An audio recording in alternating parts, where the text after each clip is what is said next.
DFS pregame show here on RotoGrinders. I'm Jordan Cooper, aka Blender Ed, Blender HD. You can follow me there on Twitter. And this is the show where we go through results DB. We look at yesterday's slate, what happened yesterday.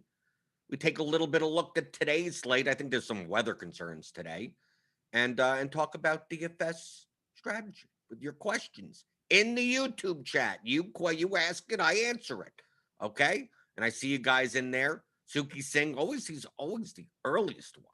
Always comes in 8 minutes, 10 minutes early.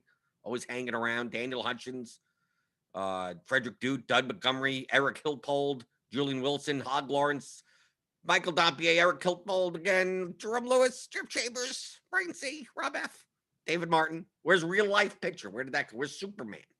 Where we got actual people with real names in the chat for once. Not real life picture. I'm real life picture. Superman, right? Superman ain't here. But hit that thumbs up button on your way in the door. Give me those thummy thumbs. Still only got water. No apple juice. Getting some apple juice for vacation. That's a programming note. Just a programming note. There's no show tomorrow. There's no show tomorrow. And there's no show Monday through Thursday of next week. So during the entire All-Star break, Friday. So I'll be back next Friday. So if you show up tomorrow, I won't be here. There'll be nothing here. You can feel free to hang out on the RotoGrinders YouTube channel if you want. Just stare at the channel page and whatever. Talk to yourself if you want. But then Monday, Tuesday, Wednesday, Thursday, there won't be a show. Next Friday, when the slate that's coming back on that Friday, we'll be back. So I'm going to be going on vacation. So a good time to go. What else is going on? There's nothing going on. There's nothing going on at all. Let's see. What happened yesterday? The good pitchers. What's the point of pitching anymore? Why would we just get rid of pitching? Right? Oh, it's predictable. It used to be. Maybe it used to be. Chris Paddock, negative. If you played Wheeler and Paddock, you got negative points total. You got negative. And yeah, I think I had some of those lineups. I think I had some Wheeler Paddock lineups. Yeah, but I also played stacks against Paddock, so I played some Washington, so I was fine. But I mean, Wheeler was the highest projected pitcher, and it's not like people saw that coming. I mean, he had 3 unearned runs in the first inning, so that kind of saved him a bit. Then he got a bunch of strikeouts, and then he left some guys on base, and he gave up like 6 runs or something. So that wasn't good. But I mean, most of the field, I mean, yes, I see Nerdy Tenor, who's in the chat, had made less Wheeler lineups. But for the most part, I mean, it's not like it's not like sharp players avoided Wheeler, right? Alex Wood was owned also. He was the second highest owned. I understand going under on him. See, like I ended up about with the field, but no, a little bit under. I played more Cardinals against Wood. I didn't play any Cubs against Wheeler. Because that's what I do. I played 150 lineups in the swing for the fences, you can see here. But a lot of times I try to play stacks against chalk SP2s. So Wood being 35% owned, I get more value out of a Cardinals stack. Now, obviously, that didn't work out, but it's not like I had a ton of Cardinals, but I could still play Wood in 26% of my lineups and still play Cardinal stacks in 10% of my lineups as well. Right? I played the Yankees against Kikuchi. I didn't know Kikuchi was going to be disowned, 16%. I was fine with the Yankees regardless. I mean, for the most part, I had 0. I didn't play Kikuchi at all. You see, Garcia. Most of the sharp players were on par or a little bit over. Ryu, I was over on. Senzatella, I played a bunch of. Right, 13%. That wasn't unheard of. And Robert Stock, right? Pitched for the Mets. 11 points for 4K. I mean, he was a 4K pitcher. And he was gonna pitch, 70 plus pitchers or something. Give it to me. I don't even care how good he is. Right? And he did okay, but I mean for 4K, 11 points on this slate was fine. Because look, Wheeler got 11, right? How many pitchers did all that well? We could look down the line. I mean, Justin Holloway, he was barely owning. He got 20 points. Alex Wood, Garcia, Ryu. Like the only pitchers over 20 points, other than Holloway, which was barely owned. So getting 11 points for 4K seemed fine with me. So I played a bunch of them. Then Corbin, not as owned. Mania, really nothing. He was overpriced. Alec Mills, other than Cheese played some Alec Mills. For the most part, no one did. Same for Castellanos was the other like short reliever, but he was only going to pitch maybe 3 innings, so I'm not going to play him. So I see this here. So I mean, like I'm on the level, right? Paddock was owned, so I don't see anything out of whack other than Kikuchi. Kikuchi didn't project well in comparison to the Yankees. For him to be 16%, I thought maybe it'd be 6%. But say, this makes it better for my Yankees. I would have played more Yankees. I would have had more Yankees lineups had I known that Kikuchi was going to be 16 rather than 6%. So looking here, let's look at the bats. Bat-wise, get rid of the pitchers. Right? Now the Blue Jays were chalky. The Blue Jays were the best projected team by far. Okay? So it's not like no one had no, I'm going to fade the Blue Jays completely. No. But 32% on Vlad Guerrero. I mean, no one's over that, right? Springer had 27% on 0. But I still had plenty, right? I still had Blue Jays. Right? Pretty much it was the Blue Jays, 1, 2, 3, 4. Yeah, I mean, look, the Blue Jays were de facto super chalk. Biggio, I mean, look. 1, 2, 3, 4, 5, 6, 7, 8, 9, 10. Out of the top 10 owned players, only 2 were not Blue Jays. It was the underpriced JT Realmuto, and then you pay up at shortstop for Fernando Tatis and get nothing. And get nothing for him. I had a bunch of Padres. Yesterday, my most exposed, my highest amount of lines. I played 150 into the swing for the fences, and I made money. I made money yesterday, right? Barely, but I made money because of my Nationals Blue Jays lineups. But I had primarily Dodgers, which looked good in the beginning, right? Dodgers were the number 1. Colorado, that they didn't really get there. And who else? In San Diego? Yeah, pretty much. San Diego. I'm taking a look. Yeah, San Diego, and they obviously didn't get there. But it doesn't mean I don't play any Blue Jays, right? But I mean, I'm playing 150 lineups. I had like one of every team. I like the Marlins yesterday, right? The Marlins at Garrett Cooper. Like, I think I had one lineup with Garrett Cooper. Yeah, one lineup with Garrett Cooper in it, right? I had 1 or 2 lineups with like a Marlins stack. Maybe 1 lineup, maybe not even 2. The Nationals line, I had more Nationals than I had Marlins. I'd more, no, I actually went under on Baltimore. We could see here with Austin Hayes, like Baltimore was a pivot. I mean, you can see here with my Dodgers, right? I had 17% bets. Not as many sharper players went with the Dodgers yesterday because they were expensive. The thing with the Dodgers is that they were similarly priced to the Blue Jays and projected for much worse, but they didn't project badly. But I thought I would get the discount. I mean, we take a look like bets at 5,200 at 10%. Could have been lower. But if we take a look at like someone like Pollock, like 4%. Right? It's not like I had much of them, but I mean, I had them in my Dodger stacks.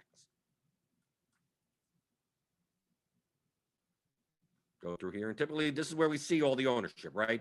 For sharper players, around this 5, 6, 7% range, right? Colorado, so you see I had plenty of Garrett Hampson, right? People had Baltimore, San Diego. Here's Washington. Look, across the board. Yankees, look, Aaron Judge was 6% owned. Soto was about 6% owned. We're talking about real good players. Are you scared about Yasiel Kikuchi against Judge or Chris Paddock against Juan Soto? These aren't bad players, but look how low owned they are in comparison.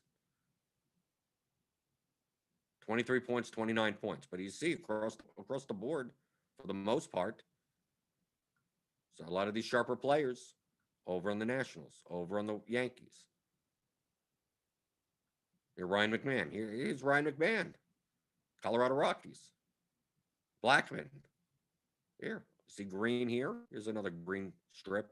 Castro, because he was like dirt cheap on DraftKings in the National stacks. Seattle, Tom Murphy. See, look. See some green here. The Garrett Cooper, maybe not so much, right? Other than who? Other than Cheese. Cheese had a little bit more than the rest of everyone. Aguiar, right? Not the Marlins were really on the weren't really on the table. See here, Josh Bell, right here, like 1%, 1.8% owned Josh Bell for the Nationals. Even like Dylan Carlson, 1%, right? I mean, that's even green across the board. Gleyber Torres, 1.5%. Like Josh Harrison was 1% as part of the national stack. And then you go down all the way down here, you get no one, right? People that didn't even start, right? Take a look. Winning lineup was what? 1, 2, 3. It was a 3-3. Okay, it was kind of messy. A 3-3-1-1. No, the Colts had a good lineup. I saw him in first place. But didn't? Yeah, I thought he won first. He had a 5-man Washington stack, so that makes sense. Even with Wheeler, Judge, McCutchen, Bichette, all good one-offs. There you go. Cage 12, Washington 5-man, Teoscar, Mookie, Garrett Cooper, Wheeler Wood, right? Wheeler.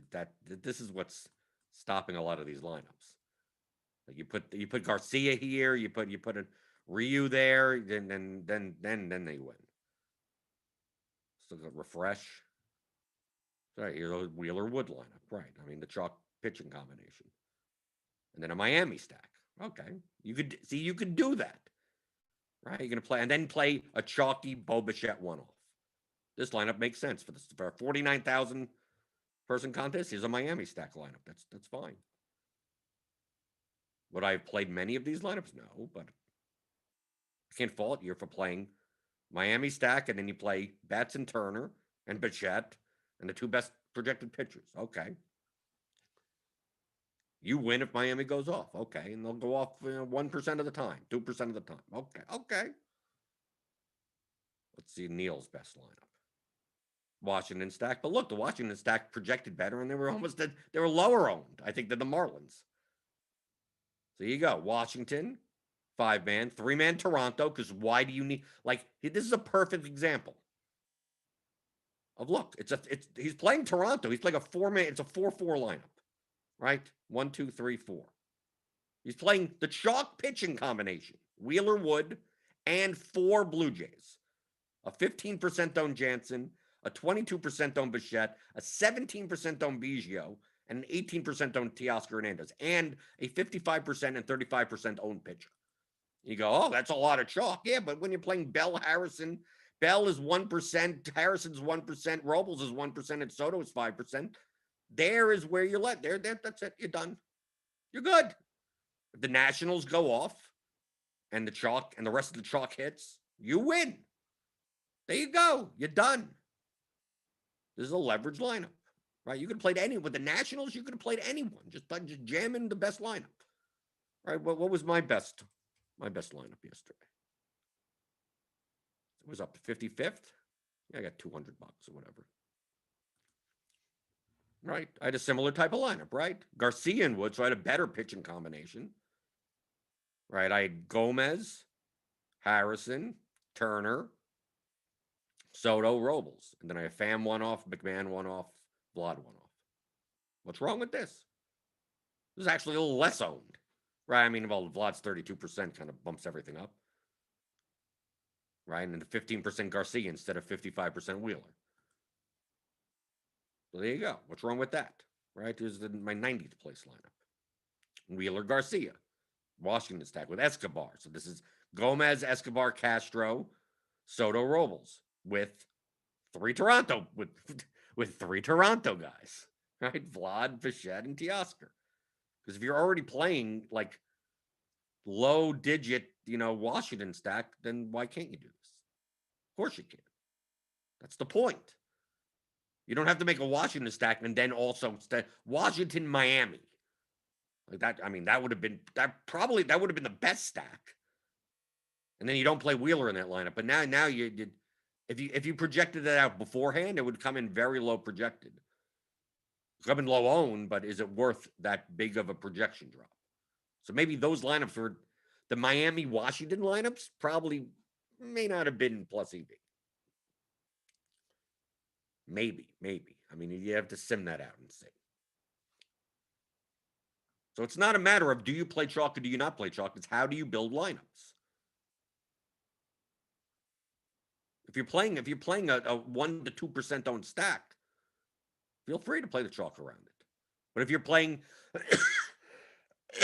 10% owned guys in this contest, let's say you were playing, for instance, the chalk pitching combination and the Diamondbacks, because they were fairly popular, right? Rojas is here at 13%, Hayes, Peralta at about 11%, Escobar at 10%. Like if you played the Wheeler, Wood, Diamondbacks, Blue Jays, maybe for single entry, maybe for a small field contest, that would be fine.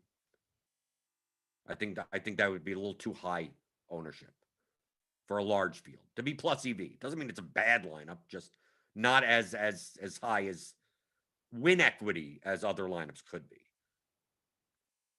So if you were playing the Diamondbacks, it's less likely you'd play the Blue Jays in it. And if you did play the Blue Jays in it, you would play two low-owned pitchers. Try to get your leverage that way. That's the whole thing. So which one do you do? So many people get stuck in that. Well, okay, you could play the Nationals with this, or you could play the Marlins with that, or you could play these pitchers with this, and then you could play that pitcher with this, and then you could play this stack with that, and they're all like, oh, these are all good. So which ones do you play? Well, pick whichever ones you want. Are there more lineups? Were there more plus EV lineups yesterday with Blue Jays in it? Yes. Was it a 5-man Blue Jay stack? Not necessarily. But the Blue Jays projected the best. So if you were playing low-owned stuff in a majority of your lineup, filling it out with Blue Jays was probably the best. So there's more combinations. If we ran out all the lineup combinations that are possible, and looked at if there was 1 million lineups, there's way more than that. The largest percentage would include Blue Jays in it. So at least one Blue Jay, right? At least one Blue Jay in it. Then you go down the line. You go, maybe the next one is Diamondbacks. Maybe the next one is Phillies. Maybe the next one is San Diego. The Marlins, the Cubs against Wheeler probably have one of the lowest amount of, plus EV lineups that contain Cubs in it, or Marlins in it, or the Brewers in a 7-inning game who hit 3 home runs, or the Mets. Doesn't mean there's zero. It just means there's less. And they're all of varying degrees. So you have all these types of lineups, these different combinations. And now in this contest, there's 49,000 entries or whatever in this contest. And people are choosing 49,000 of them. You have to have your goal is to have a lineup that is higher EV than more of the field has. And obviously, the weaker the players, the weaker the users in the contest, the weaker lineups typically get made. So your goal is to have higher EV lineups than everyone else, if possible, everyone else. And then whatever happens. You can't control that. So it's quite possible, and I say this all the time, that you could simulate a contest with like all the different lineup combinations, like all the possible different combinations. You probably have to curtail it because it'll take you too long to simulate that. And it's quite possible that within a range of like a point, very small margin, there's like 10,000 lineups that are about the same. Like within a point of each other, are about the same. Yeah, one's slightly better, but you don't realize that EV over the course. You have to spend 3 lifetimes to realize that EV of this small percentage. Maybe there's 5,000 lineups. There could be 5,000 lineups that are very close to each other, just really close. And all those 5,000 lineups could be different types of. Out of those 5,000, they could be 500 Blue Jay stacks. They could be 400 Diamondback stacks. There could be 6 lineups in there that are Marlin stacks that are close. Right? So you have all these 5,000 lineups that are close to each other. You're like, okay, well, I'm playing 150. Well, which 150 do you play? I mean, does it matter at that point? At that point, it's just a matter of diversification. I mean, how much risk tolerance do you want to take? You could take 150 Blue Jay stacks. You could. Those Blue Jays lineups most likely look like 5-man Blue Jay stack, fading Wheeler or fading some chalk pitcher, and then playing some 2-3%, 1 to 3% one-offs, right? Because you need to find the leverage there somewhere. And if you wanted to play 150 of those, you could. If you played 150 of those and you ran it out for a million times, you'd make X amount of money. Let's say instead of that, you played 150 of something else and you played lineups that had 0 Blue Jays in it. Like, not out of those 5,000, you played 0, no Blue Jays whatsoever. And then you ran it out a million times.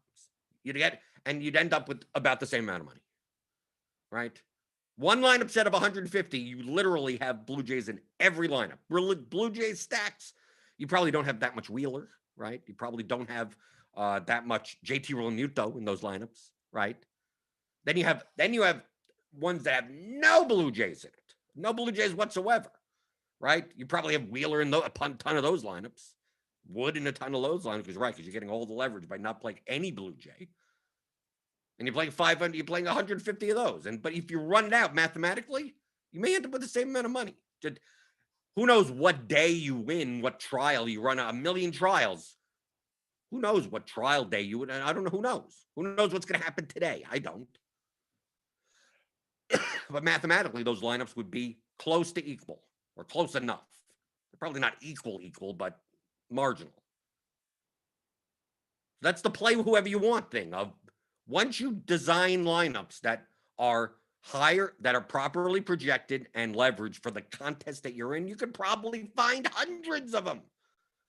You can probably find hundreds that are in that range.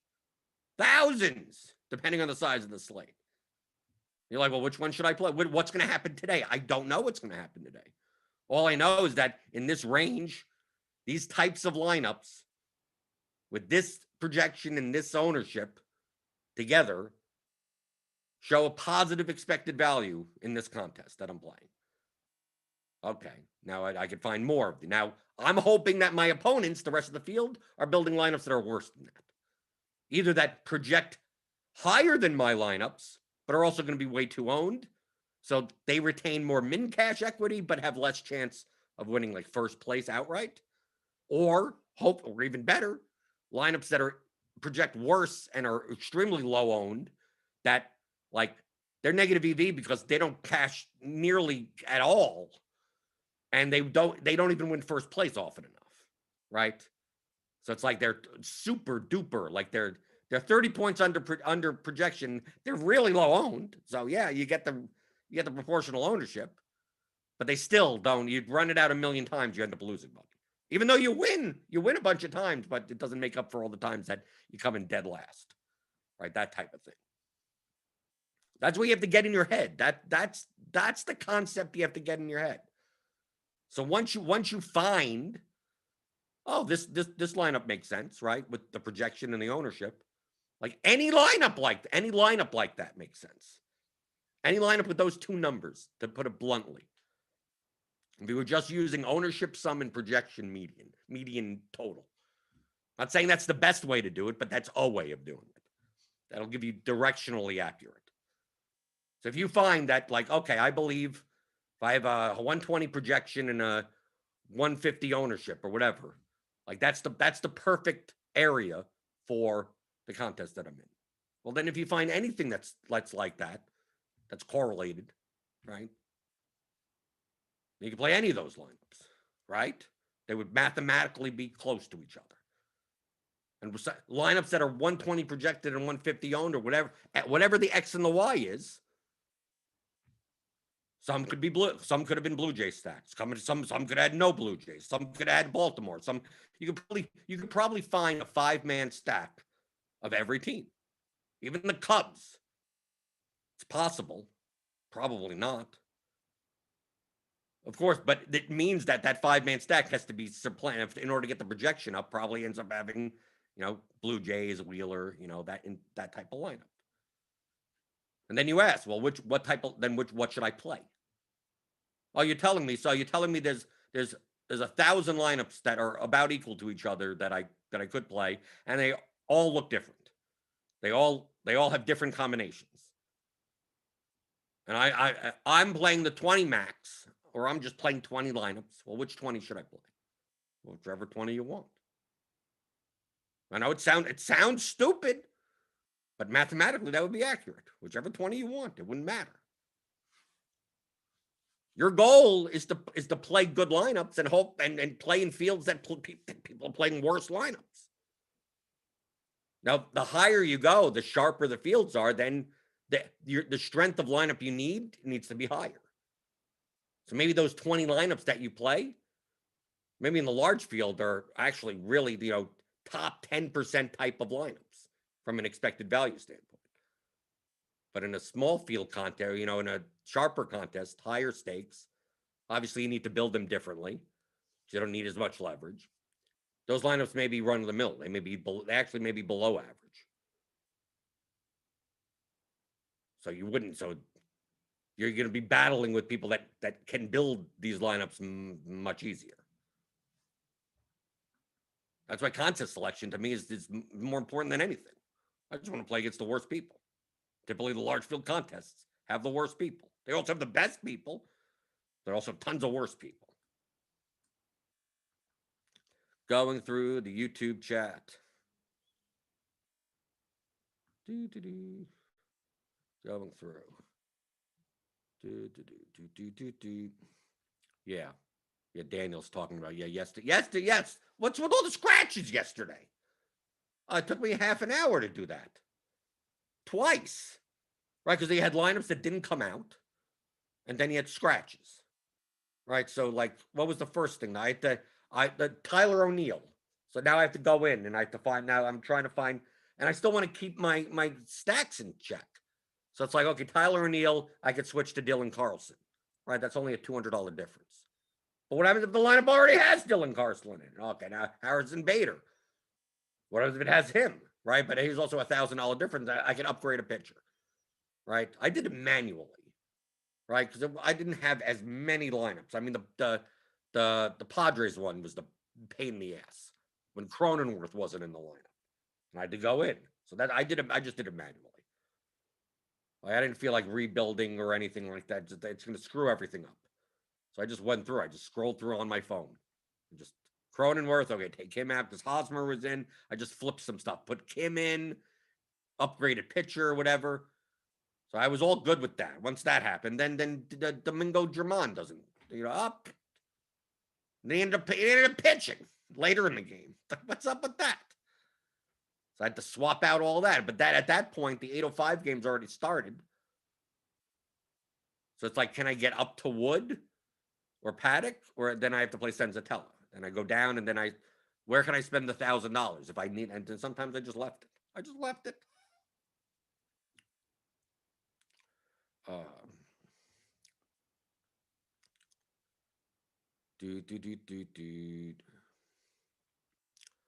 Let's see. Hey, Jordan, can you review your single entry from yesterday morning? Yesterday morning, on yesterday's show, I played the Pirates Reds 5-3. And it was built upon the fact that it wins. It has a good chance. It has a good chance of winning when the Braves fail. Well, the Braves put up 14 runs. Oh well. Acuna in the 121 yesterday. Can I even bring this up? Was 63% owned. Where is this? Do we have yesterday's single entry? Let's see. Yeah, we should. Contest. The 121. Yeah, that's the contest I played. Right? Take a look at ownership here. Right, Acuna was 63% owned. Freeman was 48% owned. Dansby Swanson was 40% owned. Okay? Riley was 30% owned. Obviously, they got there. But the whole point of what I was playing was to fade the chalkiest stack. And when they get there, what am I supposed to do? I lose. Right? So what's there to review? I'll play that way every single time. You show me a 5-game slate where one team is like more than half the lineups have them. If they fail, I could win, but they didn't fail. So it's not complicated. There you go. There's the review. Right? Joey Gallo was 20% owned and had 2 home runs, which is fine. But like Wink-Eyed Winker, Votto, Naquin, like they were owned, right? But the Pirates weren't as owned, right? Most of my ownership was right. Kevin Newman 9%, Frazier 5%. Right, my stack was bare. Like if the Braves failed and the Pirates put up 5 or 6 runs, I could have won this. And that didn't happen, but that's what I'm playing for. But feel free to run this out 100,000 times, and let's see if a team on a 5-game slate that is like 12 times more owned than any other team is a winning stack. Just do it. It's not going to work out that way. So great. Acuna at 63% owned gets 26 points, and I don't have him. Well, then I lose. I move on to the next day. There you go.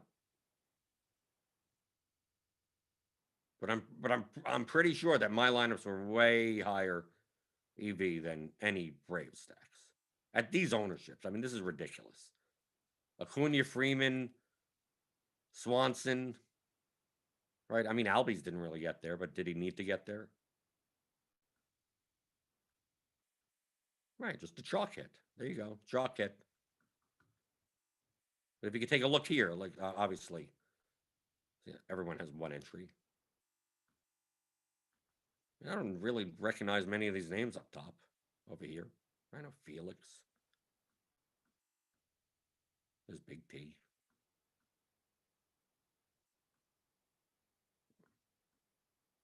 If we take a look at the back to slate, instead of the single entry contest, let's look at the large field. It's still a small field. Oh, Hog Lawrence, did you win? Did you win yesterday? Did you win the relay throw yesterday for 25,000? So I had 3 chalk Atlanta pieces, but had the White Sox. Had low owned Engel, Gibson, Waka, right? Like I had. Had a 0 at catcher, which you didn't need. Lurie, there you go. Lurie Garcia. That's right. He had a double, triple. He was killing it. Right. So there you go. Like how much leverage do you need? So he went the other way. Played Acuna, Riley, and Freeman, but then got different elsewhere, which is fine. I went the other way. Don't play the Braves, right? And just do something else. Right, here's Felix. Right, here's a Pittsburgh. Here's a Pittsburgh stack. Stallings, Nagowski, Hayes, Reynolds. Right, but had Acuna in there, right? I mean, but had Acuna and Swanson, right? You still needed Atlanta. These lineups are fine. I just chose to just completely fade Atlanta. To say if the Braves fail, I could win. With so much ownership out on the Braves. I don't see anything wrong with that. And it didn't work. The chalk hit. Move on to the next day. DFS stays here. You're not playing for one day. It's one long game. Like I say a million times, I lose 90% of the time. 90% of days I lose money. 90%. And at the end of everything, at the end of the year, I'm wildly profitable. You don't have to. Your goal isn't to win days. Your goal is to win money. Let's take a look in the suit.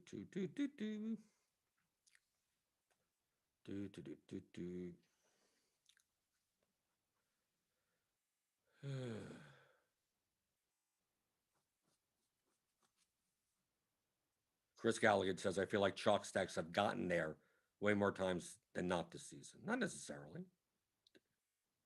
And there's no such one slate has nothing to do with the next slate. So don't even think in those terms. Well, the chalk's been hitting, so I'm going to play the chalk. Well, the chalk doesn't know it's the chalk. The baseball players don't know anything.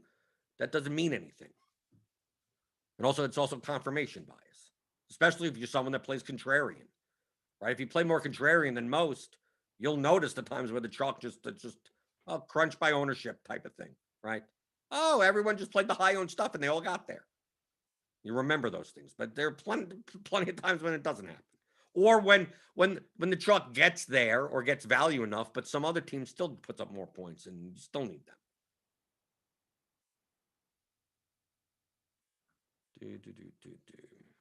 Going through, I got to scroll back up.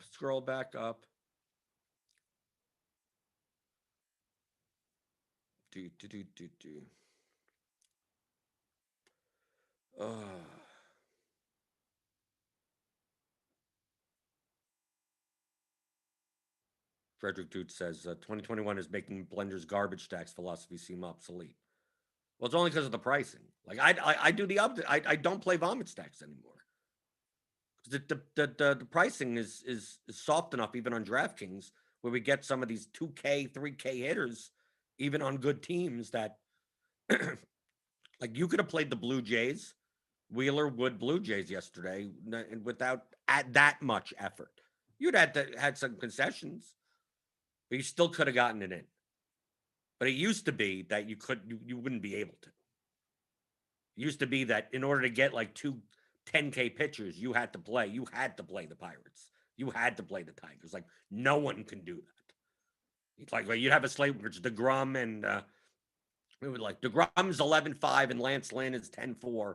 And you're like, well, if you play both of them, like there's no you couldn't play anyone. Like the rest of your team was like, who is this low price that you could even do it? You would have to play garbage teams.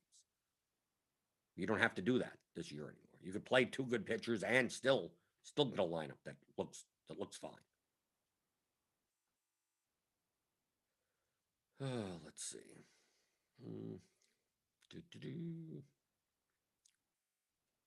Yeah, Michael Dompia says vomit pitchers are the new vomit. Right? That's the right vomit. I play vomit pitchers more now. And it's not because I like vomit pitchers. It's just that seems like the pitching has condensed. Meaning that like the difference between, a 10K pitcher and a 6K pitcher may not be all that big anymore. Right? And these pitchers are getting blown up enough that should they be as high owned as they are. And if the best pitcher is only going to get 18 points, like taking 12 from a $5,600 guy, that may be fine, right? I mean, look at Paddock yesterday. You would have been better off playing no one, right? Minus 14. And that guy, it couldn't have, instead of Paddock, it could have been Wood. It could have been any of the pitchers. You wouldn't have been shocked, right?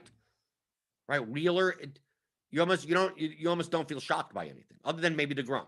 I think he's the only pitcher that if he went out and gave up 9 runs, you'd be like, well, that's shocking. But even Garrett Cole, if Garrett Cole came out and gave up 4 home runs, you'd be like, okay, right? You're not shocked.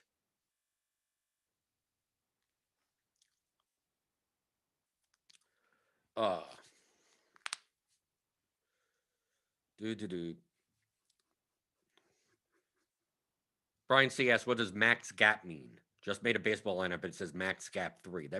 That means in lineup HQ, the total gaps between the batting orders of the players. That's what the gap means. So if you're playing 1, 2, 3, 4, let's say you're playing a 5-man stack, and it's 1, 2, 3, 4, 5. The gap is 0. There's no gap. Let's say you're playing 1, 2, 3, 4, 6. That's a gap of 1. 1, 2, 3, 4, 7. That's a gap of 2. Right? How about 1, 2, 4, 5, 7? That's a gap of 2 too, right? 1, 2, skip 3, 4, 5, skip 6 to get to 7. Those are the 5 batters. So that would be a gap of 2. For people that care about gaps. I don't care about gaps, so it doesn't matter to me. But yes, when you build lineups now on lineup HQ, you could see the max gap. in the lineups. So like if I just click, I don't even know what I'm building. Am I even building stacks? Max gap 0. Yeah, because max gap 0. Here we go. Right? 1, 3, 2, 4. Yeah, 1, 2, 3, 4, 5. Right. Max gap 1. Right? Max gap 1. 1. Right. No, 2, 3, 4, 6. Right? And then if you want to sort by max, like if max 3 plus stack gap, right? For whatever reason, if you want to find lineups where the gap was way too big, we give you the option to do so. This is a temporary thing they're going to be working on. Probably maybe not for this season, but the ability to use like a gap rule in the build rules. So you could say that I don't want any lineup that has a gap more than 2, more than 3. So you never get big gaps in your batting orders. Should you be doing that? Questionable, but some people want that. They want to be able to do that. Me, I don't worry so much about it, if at all. That's what the max gap would be. And yes, Frederick Dude, lineup HQ includes wraparounds when mentioning gaps. So if you're playing 9-1, if you're playing 9-1-2-3, that's still a max gap of 0. So yes, it will count the wrap of the 1 to the 9. Obviously, in the National League, the pitcher automatically creates a gap there. So if you're playing 8-1-2, even though you can't roster the pitcher as a batter, it still counts it as a gap. So if you want to use it, if you want to sort by it, if you want to be able to peruse your lineups and see what the gap is, if you have any lineups that have more than 3 gaps or something, we give you the option to. Mathematically, does it matter? Not that much. It matters a little. It matters a little, but not as much as people, not nearly as much as people think. Me, I'd rather just have 5. If I'm playing a 5-man stack, just give me 5 guys from the team. The correlation of the players on the team, regardless of the batting order, is higher than the differences of one spot in the batting order. Then obviously the plate appearance expectation is already built into the projection. So the players at the bottom of the order are going to project lower because they're less likely to get an extra at bat. So it's already built into the projection that you're less likely to get lower order hitters anyway, because obviously they, the top order guy maybe has a plate appearance expectation of on a certain 4.6, second hitter 4.4, third hitter 4.2, fourth hitter 4, then 3.8, then 3.6, right? So it's like, even though the 8th hitter may be a pretty good hitter, like the 8th and 9th hitter may actually have 1 at bat less in expectation than the top hitter. And obviously in baseball, you can only score points if you're at bat. So you need the opportunities. Hence why the guys at the top of the order, higher in the order, tend to be higher projected. So there you go. So it's already accounted for in the projections. So it's not like the type of thing that I need to worry as much. I'm most likely going to get batters that are closer together towards the top anyway, in general. But do I care? I just care about, I want 5 batters from one team, right? If I'm playing 5-3, it can be 5 batters from one team, 3 batters from the other team. I don't care where they hit. As long as the salaries and the projections work out, that's good enough for me. That's all I need. I'm not looking to predict which guys on the team are going to do, which is that based on what I see, this team has a 22% chance of getting, X amount of runs. Give me the team. I'll make different lineups with different players in the teams. Okay, then there you go.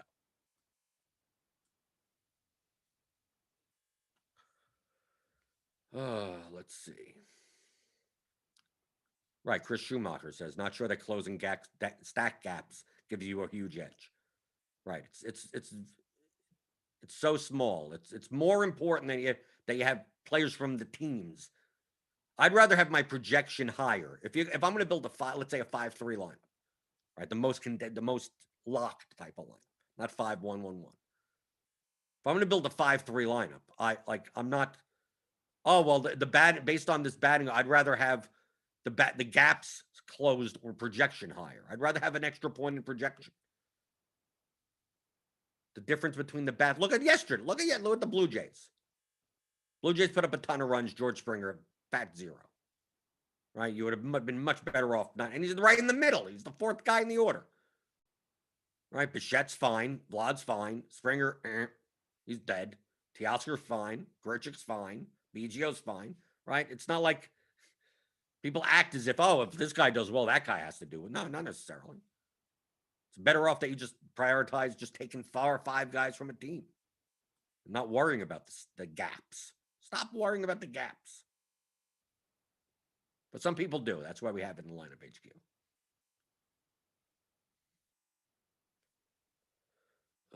Ricardo Ray, what do you think about DFS moving to team pitching? Oh, really? You want the bullpens too? You want the bullpens as well? So you just roster the team. So you just like, I don't want to roster Matt Harvey. I want to roster the Orioles and the entire bullpen. You want to put yourself through that? Where you have to sweat the whole thing, right? All the way to the 9th inning? That would be interesting. But I think most people want starting, the starting pitcher. I think it's at a tradition, I guess.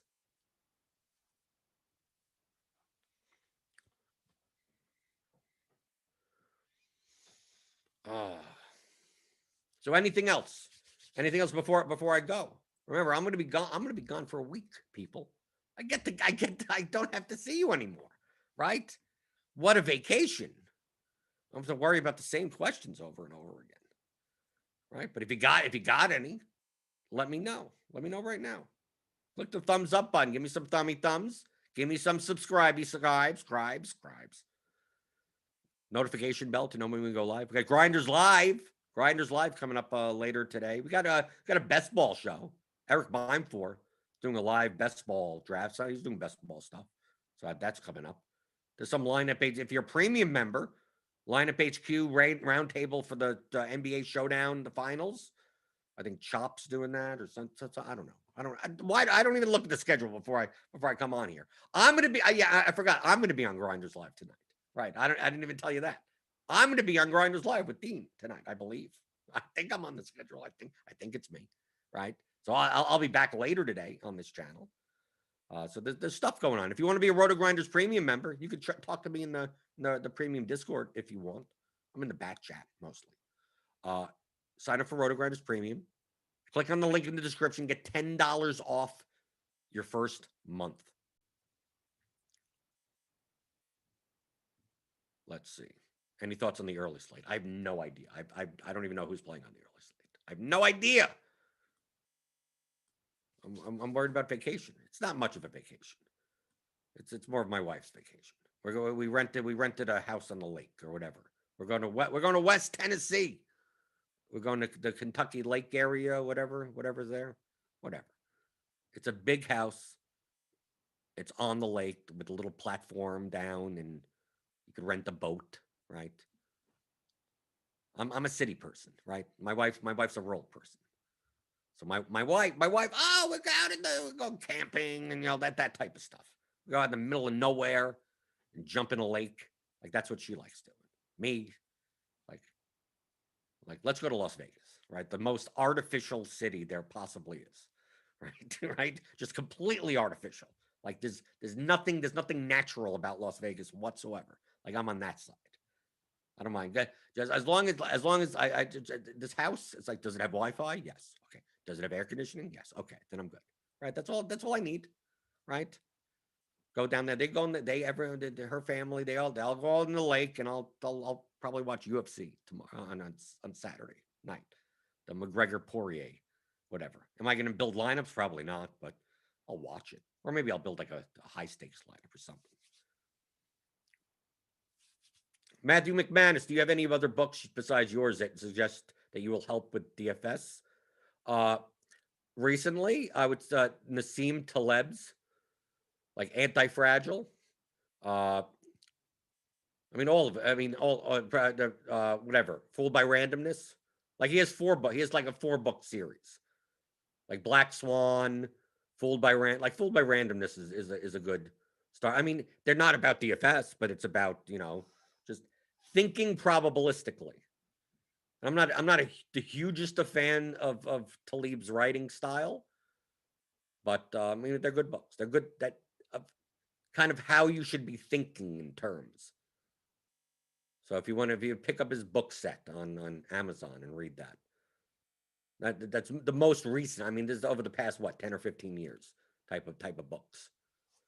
I think if you're more in that mindset, you'd be more likely to play DFS well. Right, Jonathan Bales for smart people books. I mean, that a lot of that stuff is dated. I mean, it's good, but it's a lot of beginner stuff, and not as much game theory because it's from like 2013 and 2014. Like back then, I mean, that's what I read back then, right? When I started in 2015, it's like, okay, I'll read Bales' stuff. But a lot of the, 3/4 of the book it was written for a very beginner's audience, which is good. It's the best books for a beginner's audience, beginners type of, and with some game theory elements in it. But I wouldn't consider it intermediate or advanced in any way. I would consider my course to be intermediate to advanced. But the Talib books, like if you all you have to do is think in terms of it. It's weird to say because it just has to come so natural in me. I played poker for so long, and just obviously you think of everything probabilistically. Any football books I'd recommend? No, football, just about football in general. I have no idea. Brian C., do you or your wife talk DFS? No. Other than like, oh, I'm building my lineups now. I'll close the door, right? That type of thing. Or, oh, I won 25,000. Like that type of thing. But not like to talk DFS. Yeah, I played this lineup and he was 18% owned and he had a 3%. And no. My wife doesn't care about that shit. Basically, it's how much money did you win and can I spend it? That's essentially the conversation, right? Did you win a lot of money? Can I spend some of it? That's how it happens. That's fine. Okay, but if you want to get my course, right? Get it as a whatever, as a present. I don't know, a July 4th present. The Area Daily Fantasy Sports 15-hour audio masterclass applies to any sport. Game objectives, player selection, expected value, leverage, correlation, construction, risk management, exploits, psychology. 15 hours of audio. These aren't concepts that I made up, though, right? I'm just a communicator. So it's like I didn't make up game theory. I'm just explaining it to you. So if you want 15 hours in your pocket, this will be relevant 5 years from now. So I mean, you could. What you do is you listen to it once, like you're going to a seminar, and then you play some, right? So you listen, like you buy it today, you listen to it, and then you play like MLB tomorrow, and then you put it down. Then a week before NFL season, you listen to go through the whole thing again. You go, oh, okay, maybe I'm not doing enough of that. Maybe I should be doing more of this, right? NBA comes around. Okay, let me listen to it again. Because that's how I learned. That's how I learned how to play poker. I read books. I bought every book possible, all the good ones. And I would play and then read, and play and then read, and I would reread the same books, like the 2+2 books. I just read them over again. So maybe in these games I'm not doing enough of this, and maybe I'm doing.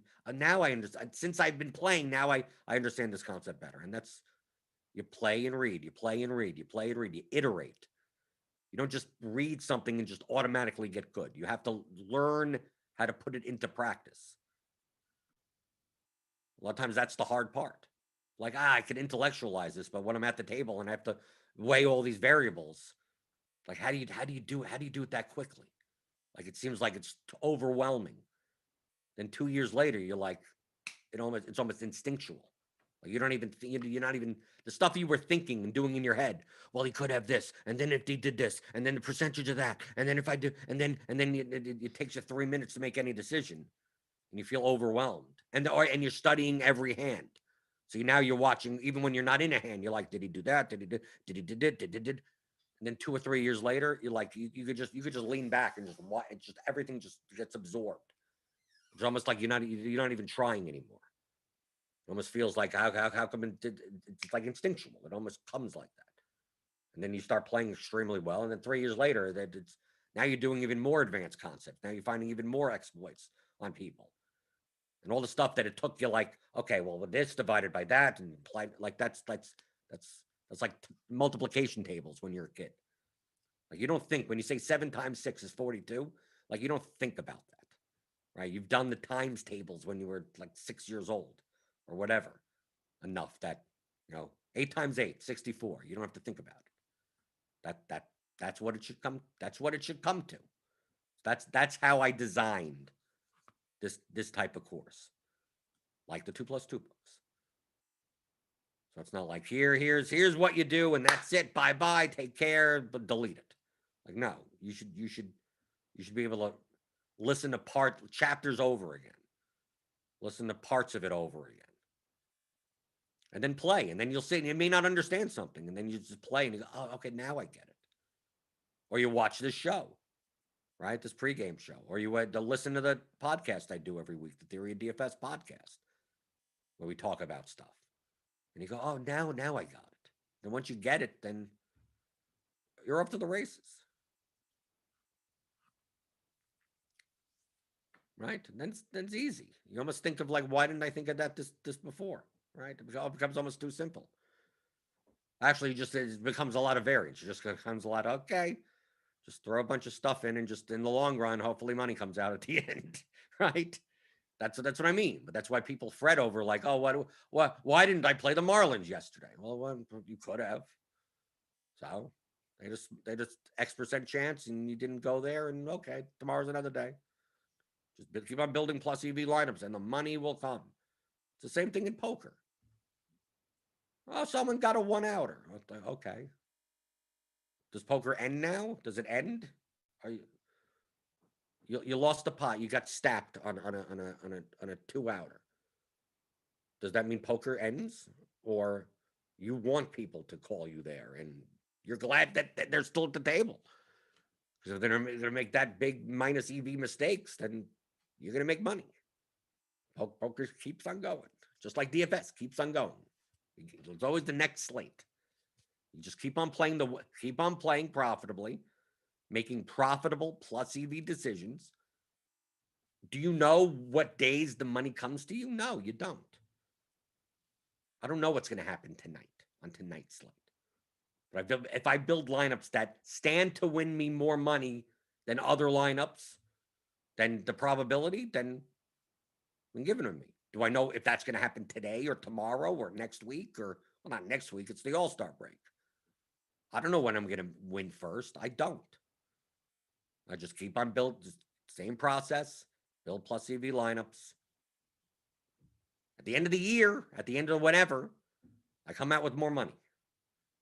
Sometimes in big spikes, sometimes in a little small spikes, sometimes a little like this, depending. If you're playing cash games, if you're playing profitably, more plus EV than your opponents, you're gonna end up. You'll have swings where you go like on down. You'll have swings where you have heaters, right? Oh, for 4 weeks I have 3 first place finishes. That doesn't mean that's sustainable. That just means that over the course of that, you may have the next 8 months and never win again, right? And it all evens out.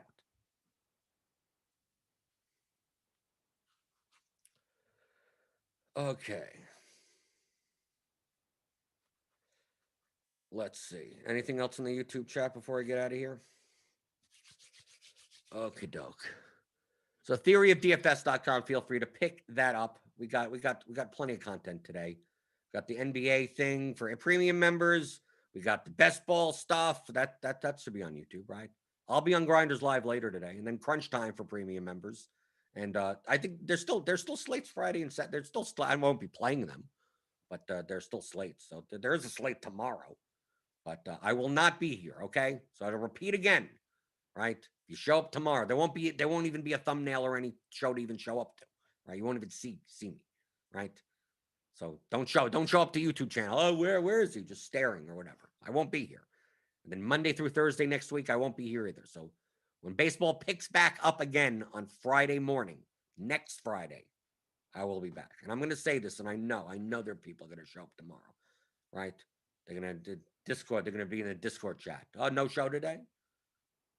Did you not listen yesterday? Probably not. Most people don't listen. They don't listen. Okay. So I'll try to enjoy myself on the lake. I won't be going in the lake. Probably by the lake, right? So I'll be in West Tennessee, Central Time. And I'll see you next Friday. Next Friday. Well, I will be back next Friday. And then after that, we're back to normal, right? Normally here, Monday through Friday, 11 a.m. Eastern, for the DFS pregame show on RotoGrinders.com.